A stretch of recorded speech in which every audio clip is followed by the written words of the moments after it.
conflict and the war in Iran, in the Middle East, in the West Asia. I think there is a lot of things happening right now on the battlefield, mostly with the new, sort of information that we've learned. Last night we've learned that an Israeli F-16 was hit by Iranian air defense system, and the night before we had F-35 been hit. But before getting to this point of what's going on right now on the battlefield, I wanna talk about why did we get here and what has happened so far. I think if you want to understand the conflict, the war in the Middle East, what is happening and destroying somehow many places. You look at today how they're bombing each other and destroying everything is just unbelievable. But before getting to this point, let's remember what has happened during the first term of Donald Trump in office, his first presidency. One of the main goals on the part of the Trump administration in those days, 2017 till 2021, he was trying to put tremendous sanctions on the Iranian economy. And he did everything. Even he went far beyond that. He assassinated the Iranian commander, General Soleimani, if you remember that. He was not just a commander, a simple commander. He was a very respected commander in the Middle East and a diplomat, I would say. And he was a very successful diplomat in talking with politicians in the Middle East and outside of the Middle East. He was well respected in China, in Russia, and the assassination was to break the Iranian power in the Middle East because they thought that everything Iran, this sort of hegemony, as they call it, the so-called hegemony that Iran has in the Middle East is based on the, one person who is General Soleimani. You have to kill him in order to break the backbone of the resistance. That was the main agenda on the part of Donald Trump, together with the sanctions on Iran. Then what has happened, he couldn't manage to negotiate with Iranians. In those days, the supreme leader of Iran said, after the assassination of General Soleimani, said, no way we can talk or negotiate with Donald Trump. There is no way to go, in that direction.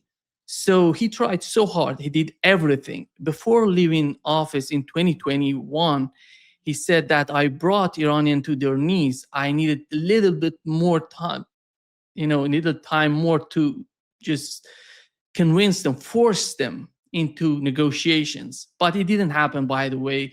Then we had the new administration, Joe Biden. But the main agenda was to destroy the Iranian economy and the Iranian resistance, the acts of resistance in the West Asia. Then he came in power in 2025. When he came in power, the situation was totally different. You remember that there was the assassination of Sayyid Hassan Nasrallah. Many people were arguing in the mainstream media the acts of resistance is getting destroyed by Israelis. It was a huge,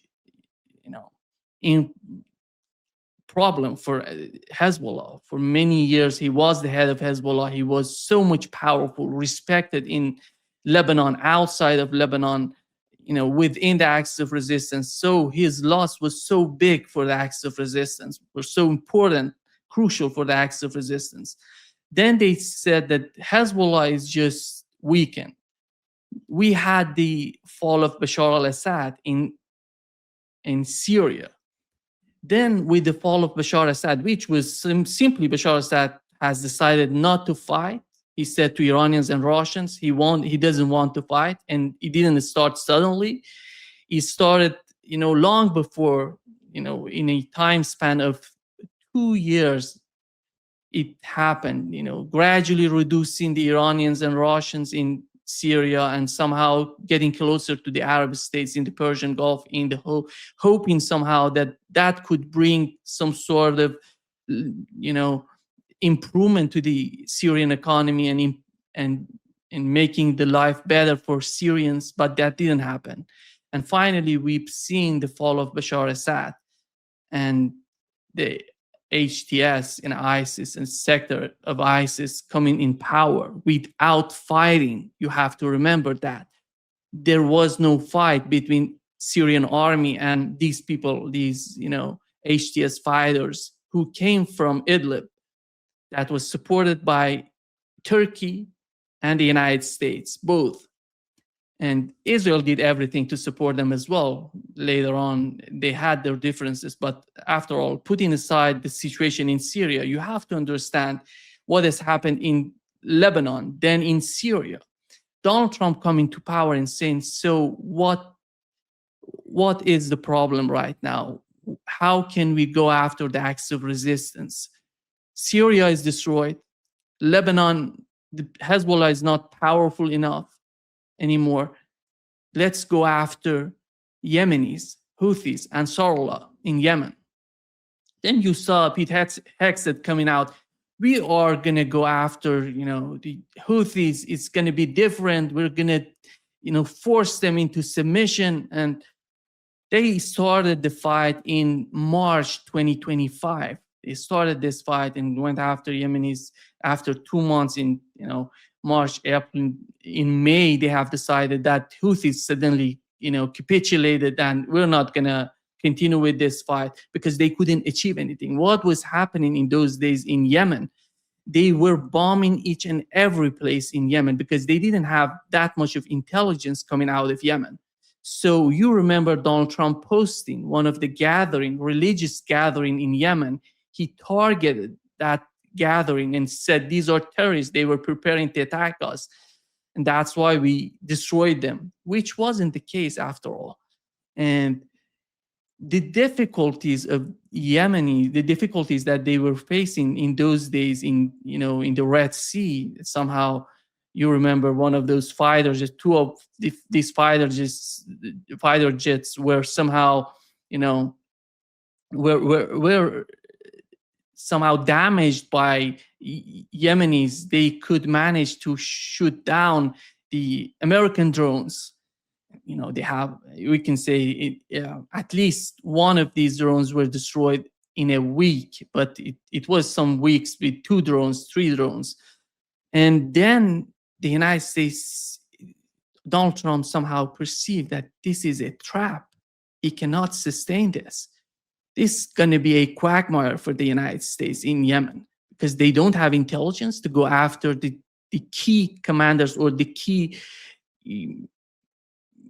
sites of the Houthis, the Ansarullah. They cannot hit them. They cannot. Mostly these weapons and missiles were underground, so they couldn't hit. They couldn't defeat Houthis. Then Donald Trump came out and said they capitulated. We are out.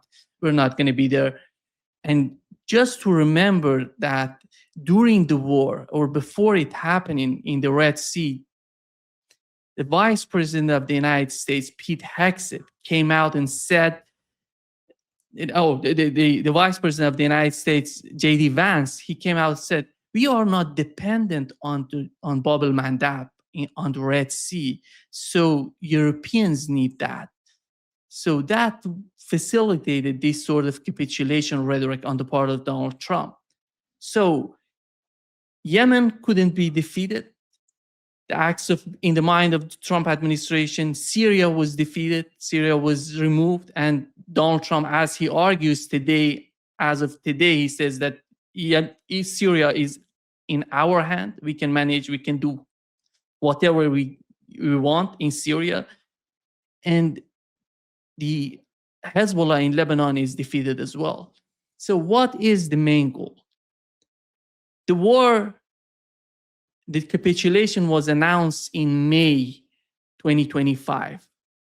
Then in June, we had a new war. Israel attacking Iran on June 13. You remember that. While negotiating, Donald Trump was negotiating with Iranians and making things that, convince them that we are serious in these sort of negotiations. I talked with Iran. When I was in Iran, I talked with officials, the foreign, one of the deputies of the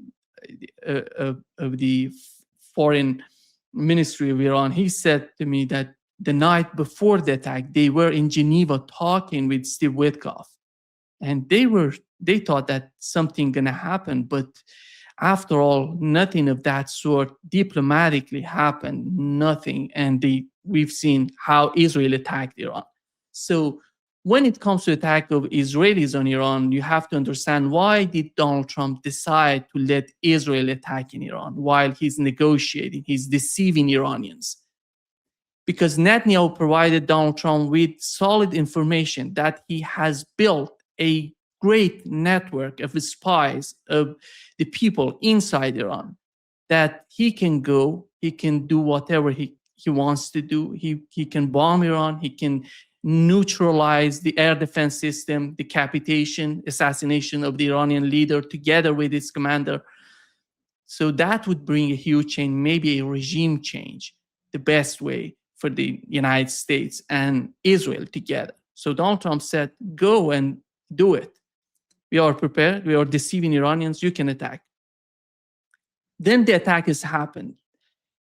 12-day war has shown the United States and Israel that it doesn't matter the commanders. You kill the commanders. You assassinate them. You attack Iranian. It was a surprise attack, by the way. It was, in the initial hours, you remember everybody was asking, what is happening in Iran? Why they're not responding to these attacks on the part of Israelis? And together, it wasn't just Israel. Believe me, it was Israel together with the United States and all NATO countries, Japan, South Korea, all, Australia, New Zealand, all together. All the intelligence work, they were trying to do everything, provide everything to Netanyahu and his regime in Israel to make this operation as successful as possible. Then, as time went by, in the second or third day, after 12 hours of the initial attacks on Iranians, you see everything coming out, and Iranian just reshaping and attacking Israel. And the attacks were somehow so strong that Israel finally decided, because it wasn't, you remember that 25% of the THAAD system interceptors were, depleted in those days in 12-day war. Then Israel was hit by Iranian missiles right and left. So Israel was begging at the end of 12-day war, was begging for the ceasefire. And Donald Trump, as an outsider, as he's trying to play the same way in Ukraine, he's doing the same in Ukraine, by the way. He said, so we are not part of the war right now. He asked Iranian to let the United States to end the conflict by hitting, two sides, the nuclear facilities in Iran. Then Iran attacked. These are somehow, symbolic attacks on the part of the United States and Iran on Qatar. Two attacks and the end of the war. It wasn't the end of the war. It was some sort of truce and ceasefire happening. Then the other thing that was happening since Donald Trump took power was the same sort of policies to attack Iranian economy. They did everything. They started with China, with Russia. Since the war in Ukraine wasn't, going the way that the United States and the West wanted to be, then their leverage on Russia was not that much that they had before during the first administration. So Russia and China are not in the same position. They're not supporting the United States in their agenda against Iran, because the whole system has changed since the war in Ukraine started. The war in Ukraine was a watershed moment, in my opinion, that has changed everything, every calculation. So coming to the conflict, to the war in Iran, you see Donald Trump, we had the US Treasury Secretary talking about how they were successfully putting pressure on an Iranian economy. Then Iranian economy would hit Iranian people, the Iranian society. Then they come to the streets. It wasn't just coming to the street. The remnants of those Mossad agents in Iran were still in Iran after the 12-day war. Iran was trying to capture, to hit them, to find them, to destroy them, but it wasn't it was a huge, big network of spies in Iran, those who were cooperating with Israelis and Mossad and CIA. So Donald Trump was trying to understand the situation in Iran by imposing more sanctions and bringing more pain to the Iranian economy. Then we see suddenly people are coming out on streets. I was in Iran when this started. The day I got there, I remember it was on it was Thursday. On Friday, I had a talk with Colonel Wilkerson and Larry Johnson, our friends of this podcast, and there was no protest outside, but they were talking in the West. They were talking about the protests are coming. Then we saw the protest is coming to the streets. For 2 days, the government in Iran tried to talk with protesters, with the economists, to how we can, reduce the pressure on the Iranian people, how we can manage the market, how we can provide people with some sort of, subsidies. So while they were doing this, the agenda was something else. They were preparing on the streets, as Mike Pompeo put out, they were preparing with Mossad agents on streets among protesters to prepare the whole case because they wanted riots. They didn't want protests. Protests can be negotiated, can be talked with the government, can be somehow slowed down and then disappear from the scene. But riots are something different because you have to make riots to kill people. Without making riots, it doesn't make sense to kill people. Then the riots came out, and you see the people are getting killed. The difficulties with this Iranian security forces, they didn't know who are these people who were among the civilians. But after all, what has happened during those days, it was a week that this started, and somehow after 2 days turned into the riots. You see people in the protesters making riots and changing the whole dynamic of what is happening in Iran. So it's happening. Riots are coming, killing the people, mostly civilians, and making this sort of agenda that more than 30,000 people, more than some, these oppositions paid by Mossad and NGOs, they said 80,000. And what Iran did during those days, Iran perceived that the commanders who is running the show, these protests, they're not inside Iran. Their network is inside Iran, but the masters are outside. What is the connection between the master and the people on the ground, the Mossad agents? Was the internet. They shut down the internet in Iran. Then it wasn't just the regular Iranian internet. It was Starlink. Many Starlinks, this equipment were in Iran. They tried to find them, but it was a time-consuming mission. It wasn't just, as soon as you can, because that was a very problematic mission on the part of the security forces of Iran. So they decided to shut down Starlink. The first time shutting down the Starlink was something big. After that, you see everything coming down because those people who were receiving the orders from outside, they're not receiving that anymore. And you see a lot of people were killed on the streets in these riots. And then what is happening with, just imagine what was happening with the economy, then the riots, the killing, the rhetoric of 30,000 people were killed by the Iranian government, 80,000. In those days when there was no internet in Iran, I remember I was in Iran and people outside, then I learned, somehow I got access to the internet because I went to the press TV to see, they had the connection to do some podcasts.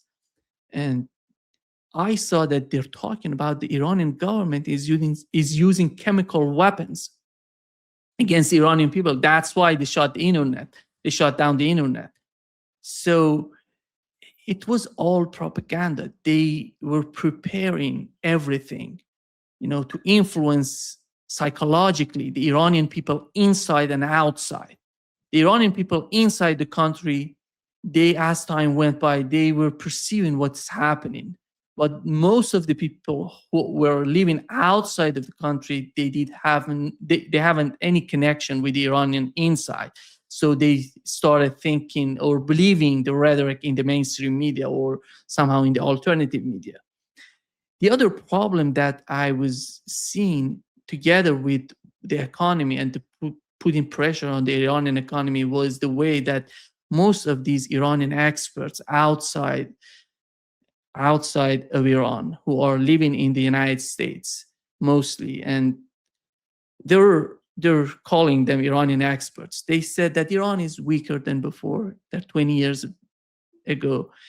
You know, arguing that Iran is weaker by these experts. On the other hand, making all these difficulties economically and saying that Iran is killing, Iranian government is killing its own people.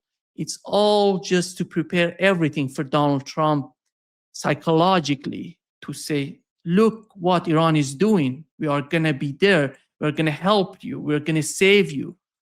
And he was bought into these sort of lies that he's going to save the Iranian people. And this was the rhetoric. It wasn't just Donald Trump knew what's going on. His agenda was the war since day one. That's why he started the war against Houthis. It wasn't just Netanyahu convincing him in the aftermath of his election. They were preparing Donald Trump since before Donald Trump being elected in the United States. That's why Donald Trump decided to go after Houthis. It was part of the plan.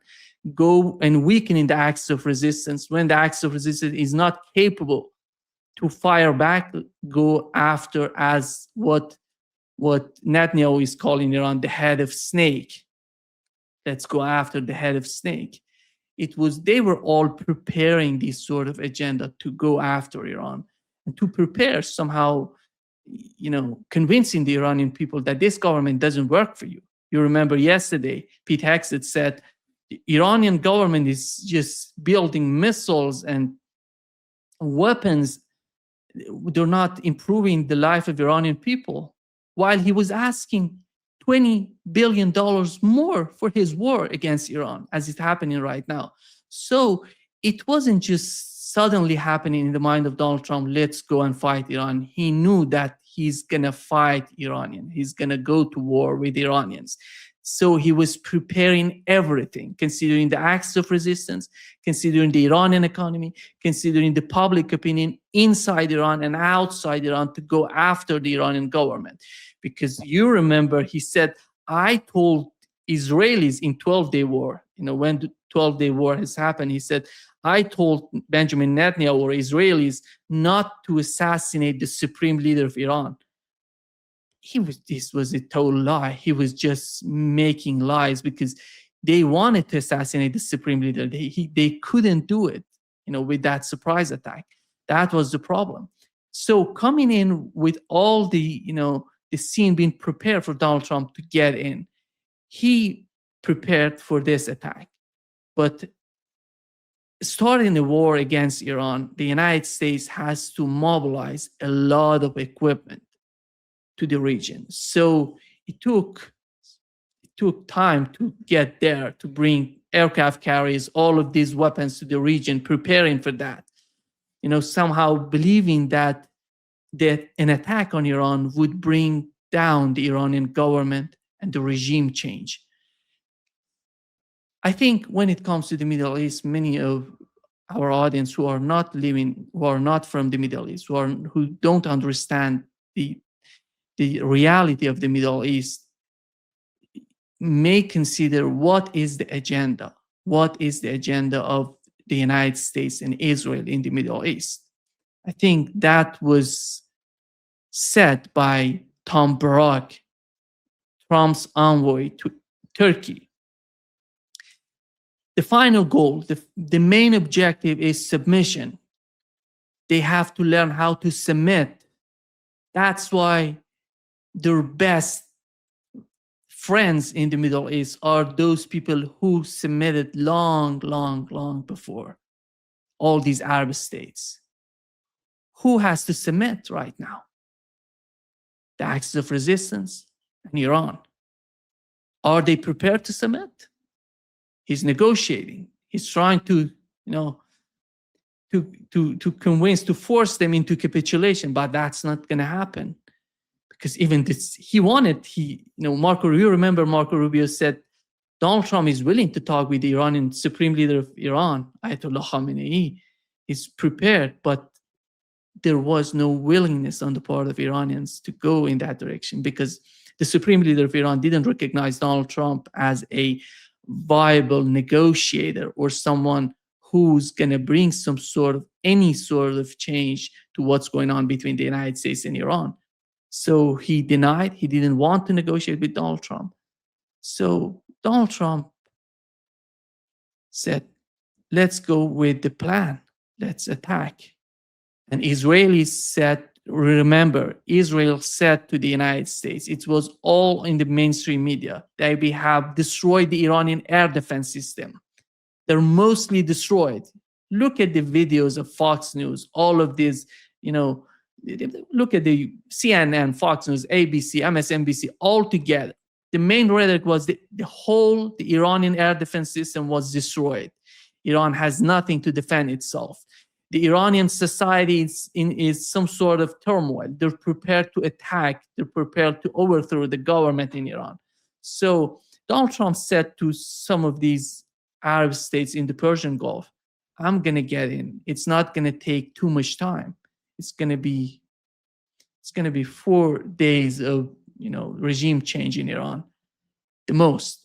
And I'm going to overthrow the government. I'm going to do the same. What was happening, one of the miscalculation or one of the false assumptions by Donald Trump himself, in my opinion, was what has happened in Venezuela. Because we have to consider what has happened there.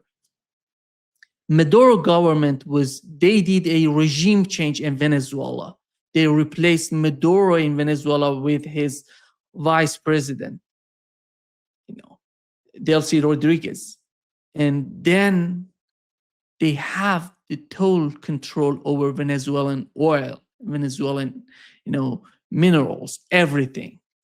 And they can do whatever they want. Donald Trump can order, to do this, to do that, fire this, appoint this. That was giving him a false understanding about Iran, because he thought that he's going to achieve something of that sort. It's going to be difficult, but it's not going to be that difficult because the economy, because of the situation with the Iranian military, they were destroyed. Everything, the air defense system, the economy is destroyed. People are angry with the Iranian government. So let's get in. Let's attack Iran. The attacks, we were talking about the attacks happening, at 12:30 a.m., 4 a.m. local time, but the attack has happened at 10 a.m. local time. So they assassinated the supreme leader of Iran together with the commanders, many of Iranian commanders. They thought that, but Iran was prepared. You remember how long did it take for the United States to bring all these weapons, aircraft carriers to the region and getting prepared. And what was so crucial in the whole calculation was the reaction on the part of the Arab states. They told us that they're not going to be part of the conflict, hoping that if something happens, they knew that is happening.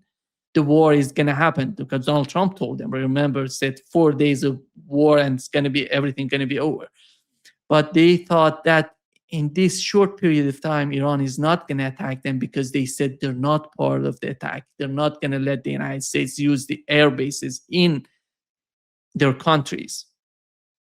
So as soon as the attack happened, Iran started hitting back. Iran was not just, Donald Trump said he was surprised by Iranian response on these Arab states, but he was not surprised. He's making lies because he wants everyone to believe that he didn't know that Iran would hit these Arab states, because he convinced these people, these naive, in my opinion, Arab leaders, that everything going to be over in a short period of time. So you're not going to be that much influenced by the war against Iran. So the war is breaking out. The United States is attacking and Iran is responding. And all these air bases today, when you see, I remember 20 years ago, IRGC was arguing to the Iranian government, to the Iranian politicians, to those people who were negotiating JCPOA with the Americans. They said, why are we not using the Strait of Hormuz to put pressure on the United States, on these Arab states, basically on the United States? Because the main goal of putting pressure on these Arab states, it finally gets to Washington. They were arguing this for such a long time, but the diplomacy, the foreign minister of Iran wasn't agreeing with them. They said, no, we're going to negotiate during JCPOA. I'm talking about those days. Then the war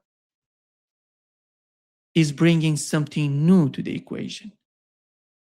Iran is responding. Nobody can deny that the United States is destroying United States together with Israel, their air force, mostly from the outside of the Iranian airspace. They're attacking mostly, they don't have that much information, because I thought that they would have a lot of information considering the targets inside Iran. But so far from what I have seen, I see no Mossad agents, intelligence getting out of Iran, because the targets are so stupid, are so dumb. They're hitting civilians, hospitals, schools, highways, squares. These are not important. Police offices. These are not important targets when you want to fight. Look at what Russia is doing in Ukraine. They're fighting a war. They're not destroying Ukraine. But the mission of the United States and Israel is to destroy Iran, while they're arguing to some Iranian in diaspora and making them somehow, forcing them in some sort of delusion that we're going to go there, we're going to change the government, we're going to do the so-called regime change in Iran, and it's going to be everything good, and you're going to see a prosperous Iran. This is the false narrative on the part of Donald Trump and his administration, together with Israelis. Donald Trump wants something like Venezuela in Iran. What does that mean? It means submission. What Israel wants in Iran is making Iran as weak as possible. What does that mean? It means that breaking down Iran in provinces. So they can be, some part of Iran, they can be like Bahrain, Qatar. They can be diminished militarily, economically, then they cannot, if Israel somehow decides to attack them, they're not capable to respond. That's the problem. This is Iran. But what is the miscalculation on the part of the Israelis, together with the United States, that Iran doesn't matter. You want to call them mullahs, these religious leaders, and as though these are, they don't have any sort of understanding politically, militarily. But Iranian reality today is that they have built a robust system inside the country, militarily and politically, that cannot be destroyed. This is the heritage of Iranian culture, Iranian people. This is the heritage of the Iranian Shia, concept. The whole concept of Iran, people should understand that Iran is Shia Muslim. Is based on resistance, is not based on killing civilians. They're not going to kill civilians. They're not going to go after civilians.